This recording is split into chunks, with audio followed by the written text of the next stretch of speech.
KSEBയുടെ worker notification ഉടൻ വരാൻ പോവാണല്ലേ. അപ്പോൾ ഒരുപാട് പേർക്കുള്ള സംശയമാണ് ഈ KSEB വർക്കർ പോസ്റ്റിൽ വന്നു കഴിഞ്ഞാൽ വേറെ എന്തെങ്കിലും പ്രൊമോഷൻ സാധ്യതകൾ വരുന്നുണ്ടോ എന്നുള്ളത്. അപ്പോൾ നമ്മൾ ഇന്നത്തെ വീഡിയോയിൽ നോക്കാൻ പോകുന്നത് KSEB വർക്കർ പോസ്റ്റിൽ വരാൻ സാധ്യതയുള്ള പ്രൊമോഷൻസിനെ കുറിച്ചാണ്. ഇനി ഒരു കാര്യം കൂടി പ്രത്യേകം ഓർമ്മപ്പെടുത്താണ്, അതായത് KSEB വർക്കറിന്റെ നോട്ടിഫിക്കേഷൻ വരുന്നത് വരെ നിങ്ങൾ വെയിറ്റ് ചെയ്യരുത്. കാരണം വേക്കൻസി റിപ്പോർട്ട് ചെയ്യാൻ വേണ്ടി എന്ത് ചെയ്തിട്ടുണ്ട്, KSEBയോട് എന്ത് ചെയ്തിട്ടുണ്ട്, PSC ആവശ്യപ്പെട്ടിട്ടുണ്ട്. അതുകൊണ്ട് തന്നെ സ്വാഭാവികമായിട്ടും നോട്ടിഫിക്കേഷൻ 2026 100% വരുന്നുള്ള കാര്യം ഉറപ്പാണ്.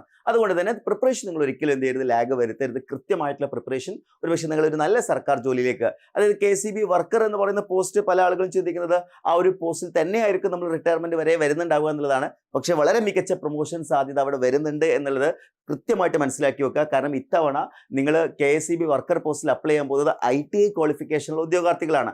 അതുകൊണ്ട് തന്നെ ITI റിലേറ്റഡ് ആയിട്ടുള്ള പ്രൊമോഷൻസുകൾ നിങ്ങൾക്ക് ലഭിക്കാൻ പോകുന്നുണ്ട്.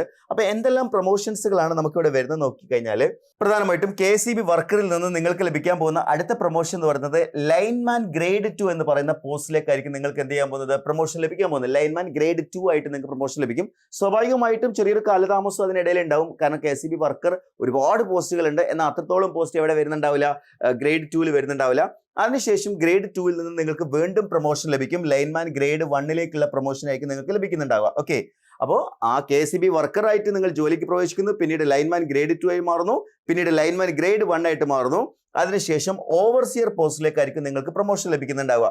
സോ ഈ പ്രൊമോഷൻ ടൈമിൽ അത്യാവശ്യം ടൈം ഇത് എടുക്കുന്നുണ്ടെങ്കിൽ പോലും തീർച്ചയായിട്ടും ഇതിനുള്ള പ്രൊമോഷൻ സാധ്യത വരുന്നുണ്ട് എന്നുള്ള കാര്യം മനസ്സിലാക്കുക. ഇനി ഒരുപാട് പേരുടെ സംശയമാണ് സബ് എഞ്ചിനീയർ പോസ്റ്റിലേക്ക് ITI കഴിഞ്ഞ ഉദ്യോഗാർത്ഥികൾക്ക് പോസ്റ്റിംഗ് ലഭിക്കുമോ എന്നുള്ളത്. തീർച്ചയായിട്ടും നിങ്ങൾക്ക് സബ് എഞ്ചിനീയർ പോസ്റ്റിലേക്കും നിങ്ങൾക്ക് നിയമനം ലഭിക്കും. കാരണം ITI ഉള്ള ആളുകൾക്ക് ഇന്ന ശതമാനം കോട്ട എന്നുള്ള രീതിയിൽ എന്ത് ചെയ്യാറുണ്ട്, കഴിഞ്ഞ പ്രാവശ്യങ്ങളിലൊക്കെ ITI കഴിഞ്ഞ് സബ് എഞ്ചിനീയർ പോസ്റ്റിലേക്ക് എത്തിയിട്ടുള്ള ആളുകളുണ്ട്. അത് നിങ്ങളുടെ പ്രായം, അതേപോലെ എക്സ്പീരിയൻസ് എന്നിവയെ ബേസ് ചെയ്തുകൊണ്ടായിരിക്കും നിങ്ങൾക്ക് ഇത്തരം പോസ്റ്റിലേക്ക് എത്തുന്നുണ്ടാവുക. ബൈ ട്രാൻസ്ഫറിനുള്ള ഓപ്ഷൻ ഉണ്ടോ എന്ന് ചോദിച്ചു കഴിഞ്ഞാൽ തീർച്ചയായിട്ടും KSEBയിൽ നിങ്ങൾക്ക് സബ് എഞ്ചിനീയർ പക്ഷേ ബൈ ട്രാൻസ്ഫർ എക്സാംസിലൂടെയും നിങ്ങൾക്ക് ഒരു പക്ഷേ എത്താൻ സാധിച്ചേക്കാം. ഞാൻ ഈ പറഞ്ഞിരിക്കുന്നതെല്ലാം പ്രൊമോഷൻ ഹൈറാർക്കിയിൽ വരുന്ന പോസ്റ്റുകൾ തന്നെയാണ്. സോ KSEB വർക്കർ പോസ്റ്റിൽ നിന്നുകൊണ്ട് lineman grade 2, lineman grade 1, overseer, sub engineer തുടങ്ങിയ പ്രൊമോഷൻ സാധ്യതകളാണ് ഈ ഒരു പോസ്റ്റിൽ നിങ്ങൾക്ക് ലഭിക്കാൻ പോകുന്നത്. അതുകൊണ്ട് തന്നെ നിങ്ങൾ ഈ ഒരു പോസ്റ്റിനെ വളരെ സീരിയസ് ആയിട്ട് തന്നെ അപ്രോച്ച് ചെയ്യുക. KSEB വർക്കർ പോസ്റ്റിന് നമ്മൾ നോക്കുകയാണെങ്കിൽ തീർച്ചയായിട്ടും കുറച്ച് ഹാർഡ് ആയിട്ടുള്ള വർക്ക് തന്നെയാണ് KSEB വർക്കറിൽ വരുന്നത്, ഒരു ഡൗട്ടും ഇല്ല.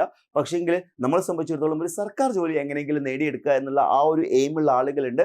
ആ ഒരു എയിം നിലനിർത്തിക്കൊണ്ട് തന്നെ നിങ്ങൾ എന്ത് ചെയ്യുക, ഈ പോസ്റ്റിലേക്ക് ടാർഗറ്റഡ് ആയിട്ട് തന്നെ പഠിക്കുക. കാരണം ഈസി ആയിട്ട് ക്രാക്ക് ചെയ്യാൻ പറ്റും. ഇവിടെ ഒരു പക്ഷേ നിങ്ങൾ മറ്റ് എക്സാംസുകളൊക്കെ കമ്പയർ ചെയ്യുന്ന സമയത്ത് കമ്പാരിറ്റീവ്ലി കോമ്പറ്റീഷൻ കുറവായിട്ടായിരിക്കും വരാൻ പോകുന്നത്. പക്ഷേ അത് ആ ഒരു കാരണം കൊണ്ട് തന്നെ നിങ്ങൾ പ്രിപ്പറേഷൻ എന്ത് ചെയ്യരുത്, ലാഗ് വരുത്തരുത്. എൻട്രിയിൽ നമ്മൾ ഓൾറെഡി KSEB വർക്കർ പോസ്റ്റിലേക്കുള്ള ക്ലാസ്സസ് ആരംഭിച്ചിട്ടുണ്ട്. അപ്പോൾ എൻട്രിയുടെ KSEB വർക്കർ ബാച്ചിൽ ജോയിൻ ചെയ്യാൻ താല്പര്യമുള്ള ഉദ്യോഗാർത്ഥിയാണെങ്കിൽ താഴെ കൊടുത്തിരിക്കുന്ന ഗൂഗിൾ ഫോം ഫിൽ ചെയ്യുക. അപ്പോൾ നിങ്ങളുടെ പ്രിപ്പറേഷൻ കൃത്യമായ പ്ലാനിങ്ങോട് കൂടി തന്നെ സ്റ്റാർട്ട് ചെയ്യുക. Wish you all the best.